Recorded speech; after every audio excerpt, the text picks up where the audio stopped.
بسم الله الرحمن الرحيم. السلام عليكم ورحمة الله وبركاته. نويت التعلم والتعليم والإفادة والاستفادة والتذكر والتذكير والنفع والانتفاع والحث على تمسك بكتاب الله وسنة رسول الله والدلالة على الهدى والدعاء على الخير. اللهم صل على سيدنا محمد الفاتح لما أغلق والخاتم لما سبق ناصر الحق بالحق الهادي إلى صراطك المستقيم وعلى آله وصحبه حق قدره ومقداره العظيم. سبحانك لا علم لنا إلا ما علمتنا إنك أنت العليم الحكيم. رب اشرح لي صدري ويسر لي أمري واحلل عقدة من لساني يفقه قولي. وصلى الله على سيدنا محمد وعلى آله وصحبه وبارك وسلم والحمد لله رب العالمين. الحمد لله رب العالمين وبه نستعين على أمور الدنيا والدين والصلاة والسلام على أشرف الأنبياء والمرسلين سيدنا محمد وعلى آله وصحبه أجمعين. قال المصنف رحمه الله ونفعنا وبعلومه في الدارين إلى أن قال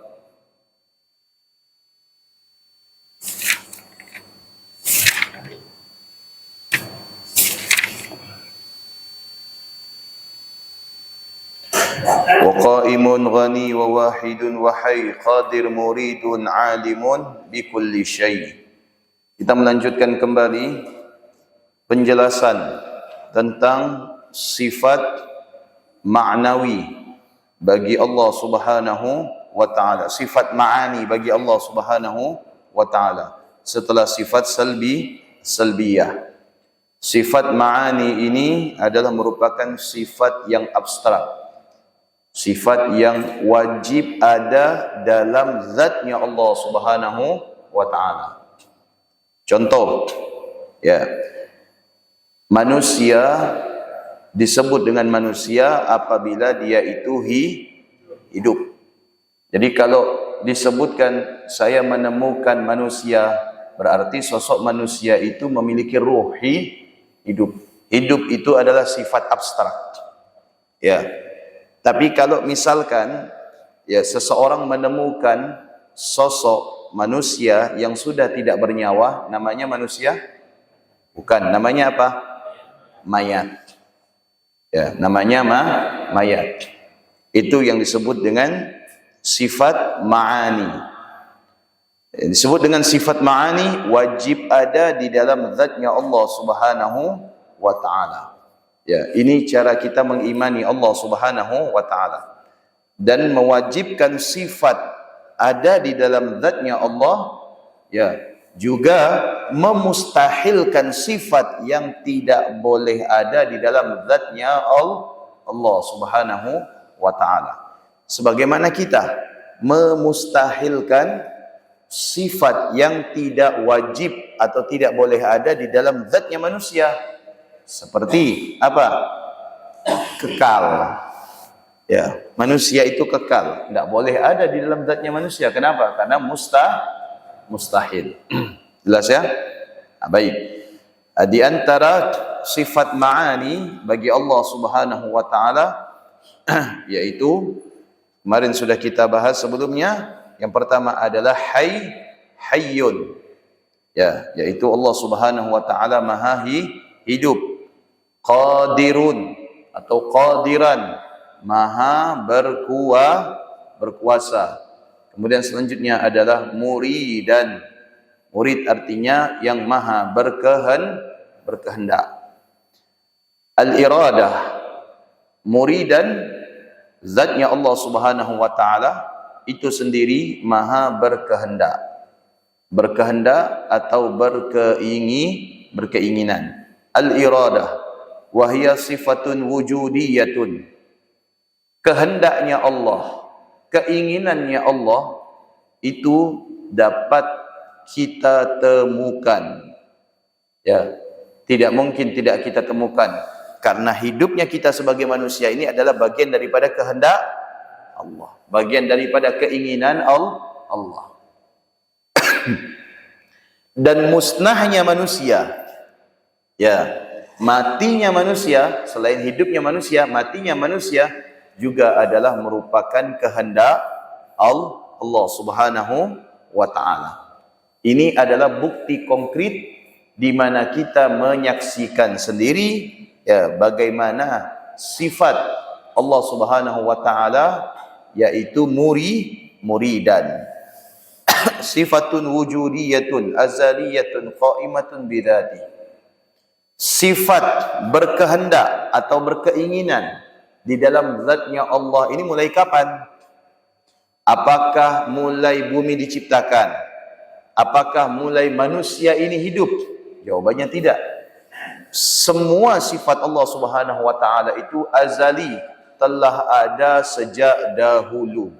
Dahulu itu kapan? 50 tahun yang lalu dahulu, 100 tahun yang lalu dahulu, 500 tahun yang lalu dahulu, zaman manusia purba dahulu. Jawabannya adalah dahulu yang berkaitan dengan sifat azali bagi Allah itu tidak terdeteksi dengan waktu dan zaman.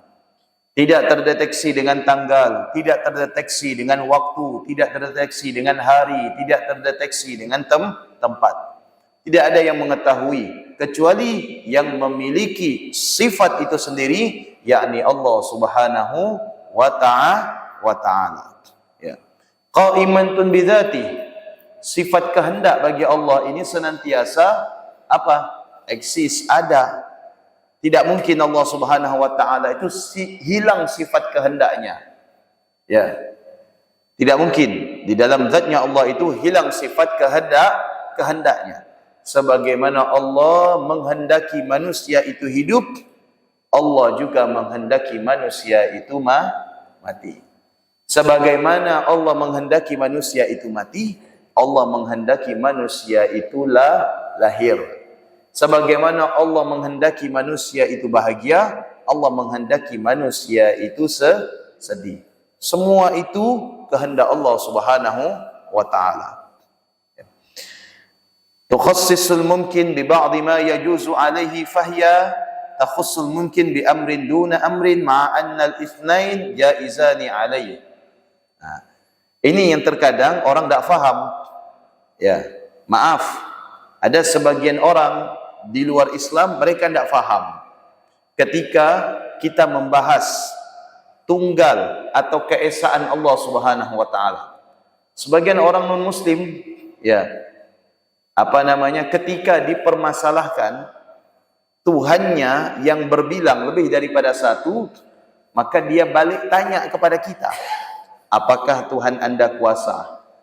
Lalu kita jawab, ya, kita sebagai umat Islam wajib meyakini Allah itu qadirun, maha berkuasa. Dia tanya, apakah Tuhan Anda berkehendak? Lalu kita jawab, oh jelas, karena Tuhan kami memiliki sifat yang namanya muridun, maha berkeinginan atau berkehendak. Lalu dia tanya, ya, kalau memang Tuhan Anda itu berkuasa, kalau memang Tuhan Anda itu berkehendak, lantas apakah Anda percaya kalau Tuhan Anda itu bisa membagi zatnya menjadi 3 atau lebih daripada 1? Maka kita jawab, itu mustahil. Betul? Itu mustahil. Kita harus menyingkirkan tuduhan itu kepada Allah Subhanahu wa taala. Kenapa? Karena sesuatu yang mustahil tidak akan Allah lakukan terhadap zatnya. Kenapa? Karena kalau dilakukan terhadap zatnya, naudzubillah, berarti Allah Subhanahu wa taala telah melawan sifat wajib dan bertentangan dengan sifat wajibnya. Ya. Nah, makanya ketika orang muslim menjawab, oh itu mustahil bagi Allah. Loh, kok mustahil? Kan tidak ada yang mustahil bagi Allah. Memang, tapi dikatakan itu mustahil tidak mungkin pernah terjadi di dalam zatnya Allah Subhanahu wa ta'ala. Kenapa? Karena ini bertentangan dengan sifat wajib bagi Allah. Jelas tidak? Jelas? Nah, begitu juga dengan sifat muridun, berkehendak. Apakah Allah maha berkehendak? untuk menjelma zatnya menjadi manusia? Maha berkehendak. Apakah Allah maha berkehendak, mampu, bisa untuk menjelmakan zatnya sebagaimana kita nyata seperti ini? Bisa. Tapi apakah itu mungkin? Oh, tidak mungkin. Itu adalah mustahil. Kenapa? Karena ketika menyerupai dengan yang baru berarti menunjukkan bahwasanya itu mustahil bagi Allah Subhanahu wa taala. Berbeda kalau malaikat. Malaikat menjelma menjadi manusia, ya, malaikat menjelma menjadi kita sebagai manusia, itu sangat-sangat mungkin. Kenapa? Karena malaikat, ya, zatnya tidaklah baqa, tidaklah kekal. Malaikat sama dengan kita manusia, baru, ya, didahului dan kemudian diakhiri. Tidak ada di dalam zatnya malaikat itu sifat qidam. Yang ada sifat qidam dan baqa itu adalah Allah Subhanahu wa taala. Fallahu ta'ala muridun mukhtarun fala yaqa syai'un fil kauni illa bi iradatihi. Maka Allah Subhanahu wa taala maha berkehendak, maha menentukan.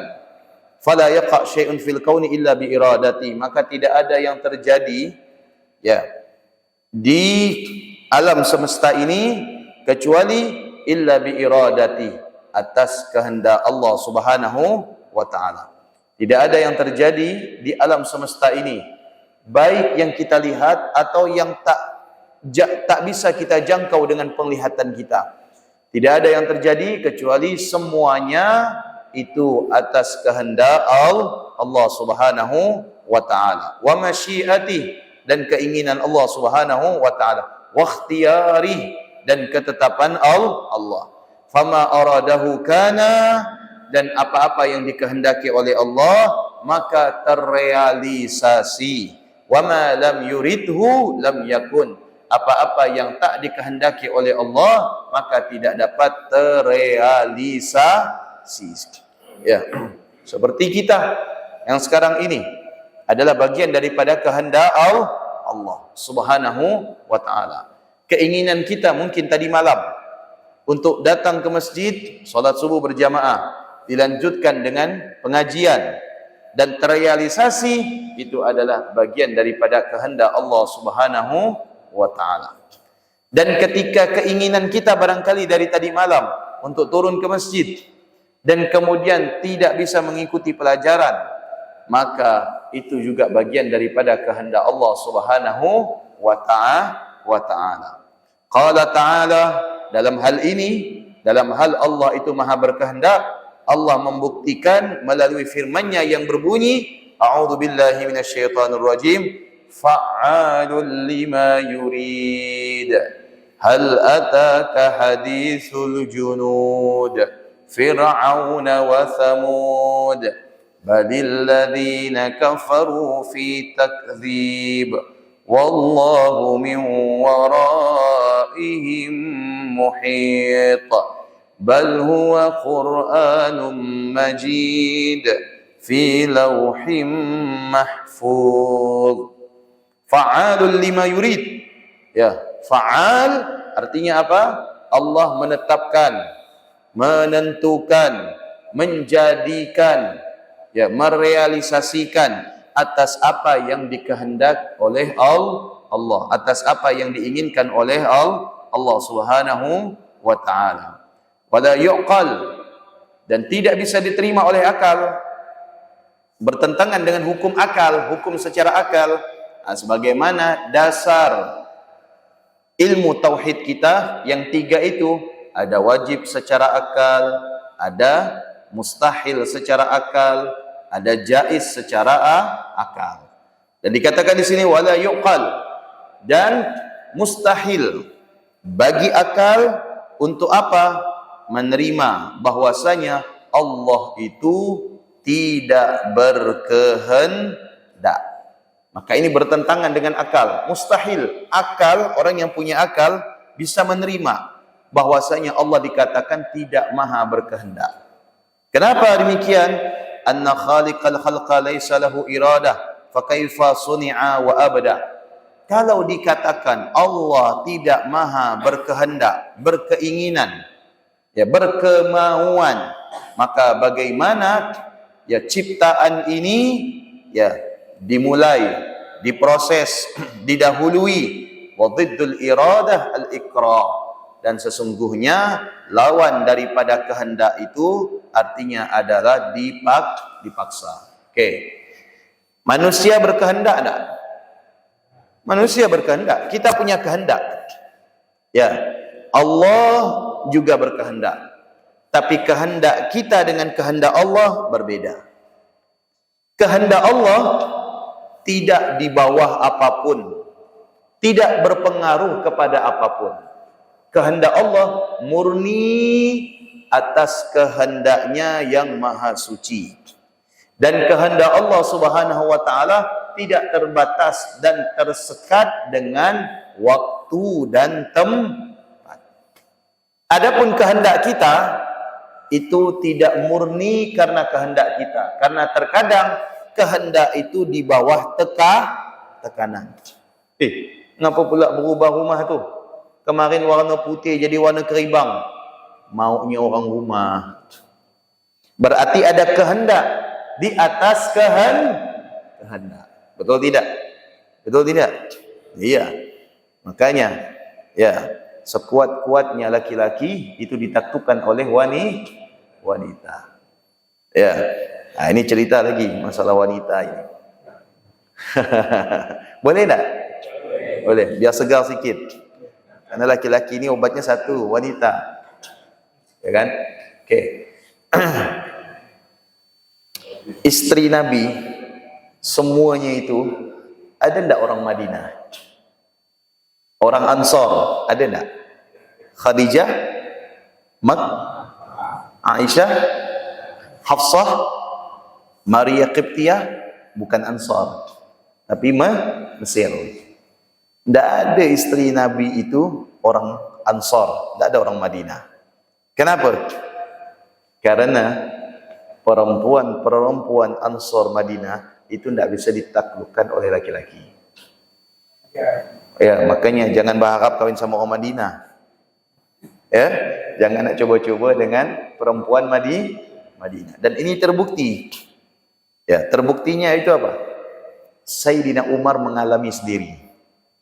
Bagaimana istrinya yang merupakan al-muhajirah berasal dari Mekah pindah ke Madinah, itu lambat laun menjadi istri yang bisa menaklukkan Sayyidina Umar. Dulu istri Sayyidina Umar selama di Mekah itu tidak berani macam-macam dengan Sayyidina Umar. Tak berani macam-macam. Siapa tak tahu Sayyidina Umar Al-Faruq, Abi Hafs, julukannya apa? Bapaknya singa. Ya, karena Sayyidina Umar dijuluki bapaknya singa karena keberaniannya. Ya. Tapi begitu Sayyidina Umar dengan keluarga besarnya hijrah ke kota Madinah dan istri beliau kenal dengan wanita-wanita Ansar, lambat laun berubah perangainya. Pengaruhnya pun berubah. Yang semula pengaruhnya itu sekecil ikan teri berubah menjadi ikan kakap. Ya, akhirnya apa? Sayyidina Umar ditaklukkan oleh istrinya sendiri di dalam rumah tangga. Sampai Sayyidina Umar itu ya pernah didengar oleh salah seorang sahabat apa? Dibentak-bentak oleh istrinya, digata-katakan oleh istrinya, padahal di luar rumah itu Sayyidina Umar adalah seorang yang pemberani. Nah, makanya ada istilah mengatakan bahwasanya apa? Di luar rumah dia bisa menjadi preman, tapi di dalam rumah dia menjadi pria idaman. Ya, kalau kita termasuk di mana nih, Pak? Dan pengaruh wanita Ansar itu terhadap istri sahabat Nabi itu luar biasa. Pengaruhnya itu menjadikan apa? Mereka lambat laun ya menjadikan mereka itu seorang pemberani. Tapi mereka tidak sampai melakukan hal-hal yang durhaka terhadap para suami-suami mereka. Disitulah Nabi SAW kemudian melihat tidak menjadikan satu pun Ya, wanita Ansor untuk menjadi istri Nabi. Karena Nabi tahu kalau ini sempat dijadikan orang rumah, alamat kendali ya setir akan dikuasai oleh istri. Nah, makanya jangan ada keinginan kita nak menikahi ya wanita Madinah. Cukup ziarah saja ke Nabi sallallahu alaihi wasallam. Betul tak? Nah, itulah yang dimaksud ada kehendak di atas kehendak. Itu kehendak manusia. Kehendak manusia sifatnya itu tidak mutlak. Ya, mutlak itu bagaimana? Tidak berpengaruh dengan apapun. Nah, terkadang kebijakan seorang pemimpin presiden sekalipun belum tentu kebijakannya secara pribadi, mungkin ada pengaruh dari luar, betul? Pengaruh dari orang-orang yang terdekat, pengaruh dari menteri, pengaruh dari penasehat, pengaruh dari pembisik. Sehingga kehendaknya, kebijakannya, keputusannya itu bukan keputusan pribadi. Adapun dalam zatnya Allah tidak demikian. Kehendaknya Allah sifatnya mutlak, tidak dipengaruhi oleh apapun, oleh siapapun, dengan kekuatan manapun. Apa yang Allah Subhanahu wa taala kehendaki itu adalah murni kehendaknya Allah Subhanahu wa taala. Wa diddul iradah al-ikrah. Ya, kalau keinginan kita itu dipengaruhi dengan paksaan, barangkali rayuan, barangkali tekanan, barangkali iming-iming, barangkali perjanjian, barangkali itu kehendaknya kita sebagai manusia. Tapi kalau kehendaknya Allah, tidak ada. Siapa yang mau mempengaruhi Allah? Ya, siapa yang berkuasa di atas Allah? Tidak ada kecuali Allah Subhanahu wa taala. Fa'alul lima yurid, maha berkehendak sesuai dengan apa yang telah diinginkan oleh Allah Subhanahu wa taala. Kalau kita ada kehendak terkadang harus dipaksa. Seperti anak-anak kita makan, harus dipaksa. Tidak ada keinginan untuk makan, dipaksa. Diambilkan rotan, dipinjamkan HP, dijanjikan es krim, dijanjikan ke mall, betul? Kehendak itu muncul untuk makan, tapi setelah ada tekanan. Ya, itu kehendak kita sebagai manusia. Ya, sama keinginan kita untuk menjadi orang sukses, pasti ada tekanan. Tekanan dari atasan, tekanan dari orang tua, tekanan dari orang-orang yang kita cintai. Ayo semangat, ayo begini, dan jangan lemas, jangan lesu, harus semangat, harus berhasil, harus sukses. Kesuksesan yang kita capai atas keinginan kita, tapi di samping itu ada paksaan dan tekanan. Tapi kalau keinginan Allah Subhanahu wa taala tidak ada paksaan, tidak ada tekanan, murni, itu adalah merupakan kehendak dan keinginan Allah Subhanahu wa taala sendiri.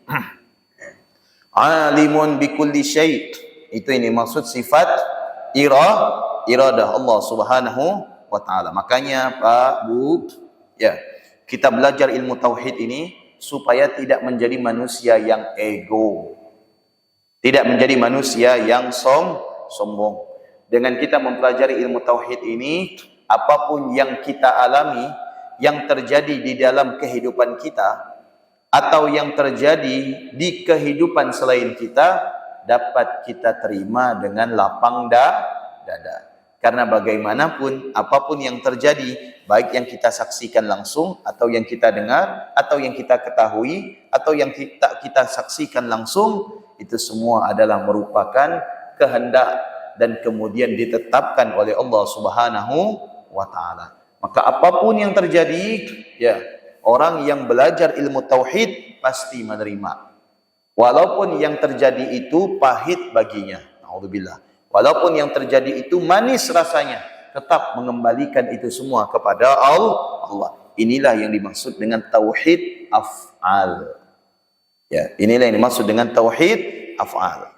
Ketika orang diuji oleh Allah dengan musibah, ya, misalkan ada orang diambil anggota keluarganya, naudzubillah, ya, kemudian dia tidak terima, ya Allah, kenapa kau ambil dia, ya Allah, kenapa begitu cepat di saat dia bersama saya, di saat begini kenapa kau panggil, kenapa kau matikan dia ini? Nah, ini berartinya orang yang belum siap menerima ketetapan dari Allah. Ya, orang yang tidak belajar tauhid seperti itu. Ya, kenapa? Karena mentalnya belum siap. Ya, untuk apa? Menerima ketetapan dari Allah. Sehingga dia mempertanyakan, kenapa Allah berlaku demikian? Padahal apa yang dilakukan oleh Allah, Allah Subhanahu wa taala Maha mengetahui, Maha menghendaki. Kalau kita kepada sesama manusia, kalau kita bertanya, mungkin manusia itu sendiri belum tahu apa yang dia lakukan. Tuh, kok ente kerjakan ini?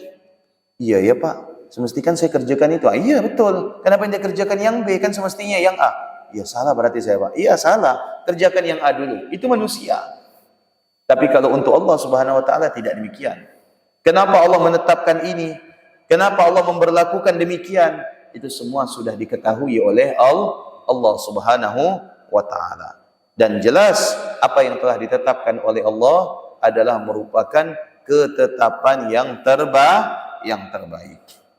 Alimun bi kulli syai'.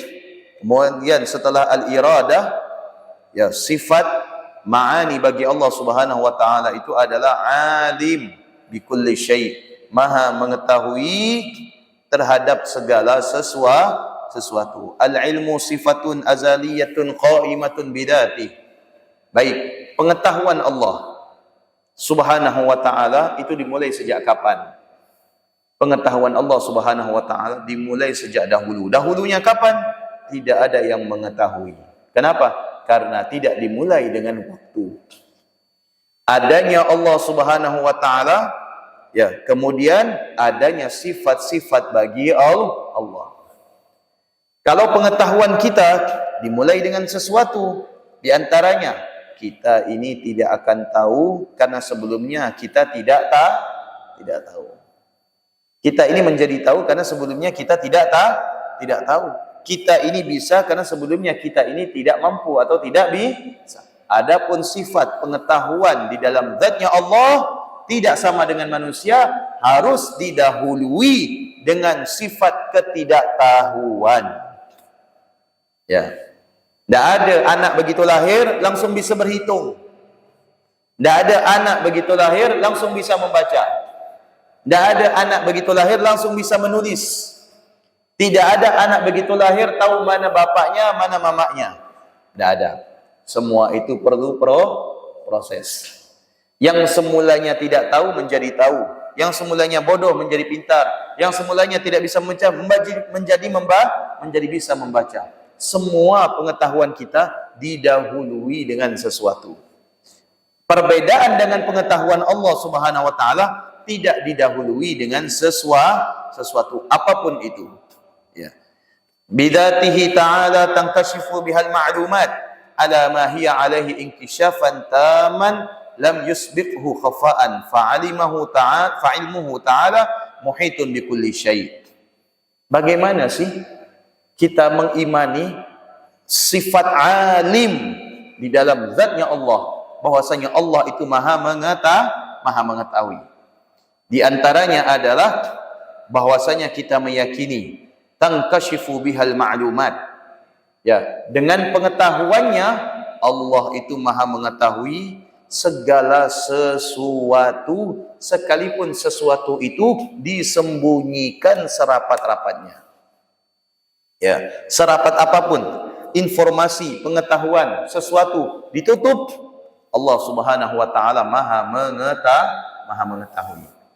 Kalau kita, pengetahuan kita itu bisa berhenti, tertutup, terhalang dengan sesuatu yang ditutupi. Contoh misalkan, ya, ada yang bisa nebak, ya, di dalam saku saya ini apa saja isinya. Tidak ada yang bisa nebak. Kenapa? Karena barang yang ada di dalam saku itu ditutup dengan pakaian. Ditutup dengan saku. Berarti menandakan pengetahuan kita terhadap segala sesuatu yang ada di dalam saku seseorang terbatas, terhalang. Adapun pengetahuan Allah Subhanahu wa taala terhadap segala sesuatu itu tidak ada penghalang. Tidak ada yang tidak ada yang menutupi. Alaihi inkisyafan taman. Pengetahuan Allah terhadap segala sesuatu itu tidak ada yang menghalangi. Berapa jumlah yang ada di dalam dompet saya, itu hanya bisa menebak. Oh, kira-kira sekian. Kalau misalkan 100.000, apakah uangnya selembar atau uangnya 50 ribuan dua, atau uangnya uang receh, atau sebagian uang besar, sebagian uang receh, ditebak lagi. Dan ketika menebak itu tidak semuanya benar. Ya, oh 100.000, pokoknya 100.000. Mau dia uang kecil, uang besar, pokoknya 100.000. Berarti ada batasan, ada penghalang pengetahuannya terhadap sesuatu. Tapi di dalam zatnya Allah Subhanahu wa taala tidak demikian. Di dalam zatnya Allah Subhanahu wa taala, ya, maka semua akan tampak terang benderang. Semua akan tersingkap secara detail, tidak ada yang menghalang dan tidak ada yang menutupi. Fa'ilmuhu ta'ala muhitun bi kulli syai'. Sudah? Baik. Tambah lagi, ya, pengetahuan kita tentang ilmunya Allah, bahwasanya pengetahuan Allah meliputi segala sesuatu tanpa terkecuali. Pengetahuan kita tidak meliputi segala sesuatu. Seorang arsitek belum tentu dia menguasai ilmu ekonomi. Seorang ekonom belum tentu dia menguasai ilmu politik. Seorang politikus belum tentu dia menguasai ilmu ibadah. Menandakan bahwasanya pengetahuan informan yang dimiliki oleh manusia itu terbatas, tidak meliputi segala sesuatu. Adapun pengetahuan Allah, ilmunya Allah meliputi segala sesuatu. Kita mau bicara tentang apa? Kita mau bahas apa? Ya, semuanya di dalam pengetahuan Allah Subhanahu wa taala. Qala ta'ala, dalam hal ini Allah taala membuktikan melalui firman-Nya yang suci. Apa kata Allah Subhanahu wa taala? Lita'lamu annallaha ala kulli syai'in qadir. Lita'lamu, likai ta'lamuna, agar kalian semua mengetahui, annallah, sesungguhnya Allah, ala kulli syai'in qadir, atas segala sesuatu itu maha berkuasa. Dengan kita mengimani, mempelajari ilmu tauhid, memperdalam sifat-sifat Allah, agar kita mengetahui bahwasanya segala sesuatu itu berada di dalam kehendak Allah Subhanahu wa taala. Wa anna Allah qad ahata bi kulli syai'in ilma. Wa anna Allah, dan sesungguhnya Allah Subhanahu wa taala qad ahata, telah meliputi, bukan sedang, bukan akan, tapi pengetahuan Allah telah meliputi segala sesuatu pengetahuannya. Contoh misalkan, kalau kita pergi ke Batu Layang, kira-kira jalan ke Batu Layang itu sudah ada belum dalam benak fikiran kita? Sudah ada kan? Ke Batu Layang harus lewat Tanjung Pura, harus melewati tol, harus melewati Siantan. Betul tidak? Harus melewati Tugu Katulistiwa. Kira-kira kalau gambaran kita ke Batu Layang harus lewat Kakap, sampai enggak? Sampai enggak? Enggak sampai. Salah, nyasar, sesat, keliru. Kenapa? Bertolak belakang dengan pengetahuan. Nah, pengetahuan kita ke Batu Layang melewati jalan itu sudah tergambarkan oleh kita. Jalan apa yang harus kita lewati? Ya, kemudian bagaimana keadaan jalan yang kita lewati. Pengetahuan Allah Subhanahu wa taala terhadap segala sesuatu demikian. Kalau kita pengetahuan tentang jalan Batu Layang itu punya batas. Ya, itu tersekat dengan pengetahuan kita di luar daripada jalan Batu Layang. Tapi pengetahuan Allah Subhanahu wa taala terhadap segala sesuatu demikian. Ya, pengetahuan Allah terhadap manusia, Allah Maha mengetahui bagaimana perjalanan penciptaan manusia, hidup manusia, matinya manusia, sukanya manusia, bahagianya manusia, dukanya manusia, susahnya manusia. Itu semua dalam pengetahuan Allah. Allah meliputi pengetahuan tentang manusia. Ya. Dan apakah hanya manusia? Enggak, malaikat, jin, hewan, tumbuh-tumbuhan dan lain sebagainya. Semuanya itu diliputi oleh apa? Pengetahuan Allah Subhanahu wa taala. Wad dalilul wadih ala ilmillah, adapun argumentasi yang sangat jelas yang menandakan dan menunjukkan pengetahuan Allah Subhanahu wa taala, apa buktinya? Yang sederhana dan jelas. Ya, apa petunjuk yang sederhana dan jelas kalau Allah Subhanahu wa taala itu Maha mengetahui? Baik, jawabannya adalah, buktinya adalah, petunjuknya adalah annahu sana'a hadzal kaun. Sesungguhnya Allah telah menciptakan alam semesta ini san'an mutqinan bil iradah wal ikhtiyar. Bagaimana alam semesta ini diciptakan oleh Allah dalam keadaan apa? Mutqinan. Mutqinan itu ya artinya adalah ciptaan sesuatu yang didesain dengan apa? Dengan kehendak Allah Subhanahu wa taala. Bil iradah wal ikhtiyar, yang ciptaan alam semesta ini diciptakan atas kehendak Allah. Baik. Kalau misalkan alam semesta ini diciptakan atas kehendak manusia, apa yang terjadi, Pak? Hancur, binasa. Itu saja buktinya. Ya, kalaulah ya bumi ini, alam semesta ini diciptakan sesuai dengan kehendak manusia. Jangankan bumi yang besar, kita lihat gang saja. Tahun kemarin gang ini ya lampu hias Ramadannya model apa? Model kubah. Betul enggak? Nah, karena payah orang nak beli ranjang, nak beli lemari dekat lebaran, pick up payah masuk. Kenapa? Terhalang. Diubahlah tahun ini. Lampu hiasnya model apa? Lampu hiasnya model tiang anem. Betul enggak? Jadi bentuknya enggak kubah lagi, bentuknya tiang anem. Enggak tahu tahun depan bentuknya model kayak apa lagi. Itu kalau yang berkehendak manusia. Itu kalau yang merancang manusia. Itu kalau yang punya keinginan manusia. Apa? Artinya tidak tetap dengan satu ketetapan, berubah setiap waktu, berubah setiap zaman, berubah setiap keinginan. Dan bumi alam semesta ini tanda bagaimana Allah Subhanahu wa taala Maha berkehendak, tidak ada kehendak selain Allah. Langit yang kita lihat tetap ya berwarna biru. Matahari yang kita lihat tetap berwarna kuning. Bulan yang kita lihat tetap berwarna putih. Bintang yang kita lihat tetap bersinar. Andaikan ada ya kekuasaan selain Allah, kehendak selain Allah, niscaya langit ini akan berubah, bumi ini akan berubah, matahari ini akan berubah, bulan akan berubah, dan bintang juga akan alam semesta ini pada akhirnya akan binasa. Ya, itu contoh yang sederhana meyakini kehendak dan pengetahuan Allah Subhanahu wa taala.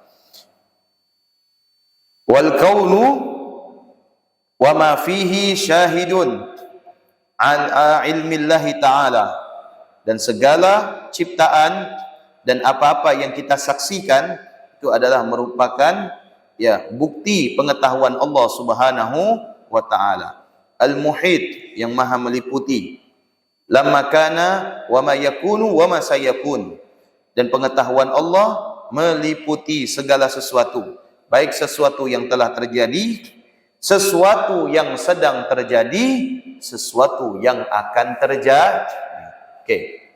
Kira-kira Pak, kita ni kan menganggap kita ni tahu, tapi pengetahuan kita setelah kita keluar dari masjid ini bisa tak? Tak tahu kita. Betul? Kalau pengetahuan kita terhadap hal-hal yang telah terjadi, mungkin iya, karena kita menyaksikan. Tapi tidak semua hal-hal yang terjadi bisa kita ketahui secara persis. Sesuatu yang sedang terjadi kita ketahui, dan itu pun yang kita lihat. Yang tak kita lihat alias luput dari pengetahuan kita, tidak kita ketahui. Apalagi sesuatu yang belum terjadi. Pengetahuan Allah tidak sama dengan pengetahuan kita. Pengetahuan Allah maha mengetahui, pengetahuannya meliputi segala yang telah terjadi. Kapan terjadinya? Semuanya. Kalau kita hanya mampu mengingat yang terjadi paling-paling 1 tahun belakangan, betul? 2 tahun belakangan, kita kira-kira masih ingat tak? Kita lahir bagaimana keadaan kita? Betul? Ya, 40 tahun yang lalu bagaimana nasib kita? Masih kita ingat? Ya, terkadang kita udah tidak ingat. Itulah pengetahuan kita, ilmunya kita tuh seperti itu. Makanya apa mau disombongkan? Ya, apa mau kita sombongkan? Tuh, pengetahuan kita, daya ingat kita terhadap apa-apa yang kita alami saja tidak mampu untuk kita ingat semuanya. Secara keseluruhan, dari semenjak kita lahir sampai sekarang, mampu tidak kita ingat semuanya? Tidak mampu. Ya, tidak mampu. Kenapa? Karena pengetahuan kita terhadap apa yang kita alami secara keseluruhan tidak mampu untuk kita ingat. Jangankan untuk kita sebut, untuk ingat saja kita tidak mampu. Apalagi untuk kita sebut. Tapi dalam pengetahuan Allah Subhanahu wa taala itu meliputi apa-apa yang telah terjadi. Bukan saja terjadi di Indonesia, terjadi di belahan dunia manapun. Bukan saja yang terjadi kepada manusia, juga terjadi kepada makhluk apapun. Juga apa yang sedang terjadi, juga apa yang akan terjadi. Itu adalah merupakan dalil tentang pengetahuan Allah Subhanahu wa taala. Fa'ilmuhu ta'ala. Maka pengetahuan Allah Subhanahu wa taala yusrafu ala kulli syai'in fayujla biwatinihi wa khawafihi wa yukshafu bidayatihi wa nihayatihi. Fasyuhud wal ghaib ladaihi sawa'un wal qaribun wal ba'idu sawa'un. Perbedaan pengetahuan Allah dengan pengetahuan kita apa? Pengetahuan Allah Subhanahu wa taala terhadap segala sesuatu itu diketahui dari sisi luar dan dalam. Ya, dari sisi yang tampak dan yang disembunyikan. Dari permulaan sampai penghabisan. Dan ilmu pengetahuan Allah Subhanahu wa taala maha mengetahui dan sama, baik itu yang nyata maupun yang tidak nyata. Baik itu yang jauh maupun yang dekat. Beda kita sebagai manusia. Pengetahuan kita terkadang hanya mampu mendeteksi sesuatu yang tampak. Yang disembunyikan kita tidak tahu. Pengetahuan kita terhadap hal yang dekat jauh lebih sempurna daripada pengetahuan kita terhadap hal yang jauh. Tapi dalam pengetahuan Allah sama, tidak ngaruh. Mau jauh mau dekat sama. Ya, pengetahuan kita terhadap sesuatu yang dijangkau lebih lengkap dan sempurna daripada pengetahuan kita yang tidak dapat kita jangkau. Adapun pengetahuan Allah, baik yang terjangkau, semuanya tanpa ada yang tidak terjangkau. Itu perbedaan ilmu pengetahuan Allah dengan ilmu alias pengetahuan kita sebagai manusia. Fallahu ta'ala lam yusbaq ma'rifatahu jahlun wala ya'du 'alaiha nisyan wala yumkin an tukhalif al-waqi'. Maka pengetahuan Allah Subhanahu wa taala tidak didahului dengan ketidaktahuan. Nah, kalau kita menjadi tahu karena sebelumnya kita tidak tahu. Karena kita bisa sebelumnya kita tidak bisa. Karena kita mampu sebelumnya kita itu tidak mampu. Wala ya'du 'alaiha nisyan. Dan pengetahuan Allah tidak pernah diliputi dengan yang namanya lupa. Kita, setahu-tahunya kita terhadap sesuatu ada sisi bagian yang kadangkala kita lupakan. Ini lupa saya nih, bagian ini nih. Kok bisa lupa? Yalah, nama agak manusia. Betul. Kalau bagian ini nih saya kurang paham benar. Kenapa pula? Padahal kan sudah belajar, sudah pernah hafal. Iya memang. Tapi memang bagian ini nih sulit saya. Tak hafal-hafal, tak faham-faham. Itu kita manusia. Adapun Allah Subhanahu wa taala tidak demikian. Pengetahuan Allah tidak didahului dengan ketidaktahuan. Dan pengetahuan Allah tidak pernah diliputi dengan apa? Dengan lupa atau kelalaian. Wala yumkin an tukhalif al-waqi'. Dan ingat, pengetahuan Allah tidak mungkin bertentangan dengan realita yang ada. Oh, kejadian ini di luar pengetahuan Allah, tidak mungkin. Kalau kita ya demikian. Terkadang apa yang terjadi di dalam rumah tangga kita itu di luar pengetahuan kita. Yang terjadi di dalam kehidupan kita di luar pengetahuan kita. Adapun segala sesuatu yang telah terjadi, sedang terjadi, akan terjadi, semuanya di dalam pengetahuan Allah. Allah Maha tahu apa yang kita lakukan 20 tahun yang lalu. Allah Maha tahu apa yang sedang kita kerjakan sekarang ini. Dan Allah juga Maha mengetahui apa yang akan kita lakukan setelah ini. Kalau kita tahu apa yang kita lakukan di masa lampau, apa yang kita lakukan sekarang ini, tapi kita belum tentu tahu apa yang akan kita lakukan setelah ini. Qala ta'ala, Allah Ta'ala berfirman, wa indahu mafatihul ghaib la ya'lamuha illahu. Dan Allah Subhanahu wa taala memiliki mafatihul ghaib. Ya, mafatihul ghaib artinya pengetahuan tentang perkara-perkara yang tidak nyata. Perkara-perkara yang tidak terdeteksi oleh mata dan telinga. Dan itu semua la ya'lamuha illahu. Tidak ada yang mengetahui tentang perkara ghaib melainkan Allah Subhanahu wa taala. Wa ya'lamu ma fil barri wal bahr. Allah Maha mengetahui segala-galanya, apa saja yang ada di daratan maupun yang ada di lautan. Wa ma tasqutu min waraqatin, dan tidaklah daun itu gugur dari tangkainya illa ya'lamuha, kecuali itu diketahui oleh Allah. Wala habbatin fi zulumatil ardi, dan tidaklah setiap biji-bijian yang berada di kegelapan malam, wala ratbin wala yabisin, dan tidaklah sesuatu yang kering menjadi basah, basah menjadi kering, illa fi kitabim mubin, kecuali semuanya itu berada di dalam pengetahuan Allah dan sudah ditetapkan oleh Allah Subhanahu wa taala. Beginilah akidah kita, meyakini sifat ilmu di dalam zatnya Allah Subhanahu wa taala, sebagaimana Allah telah mengikrarkan di dalam zatnya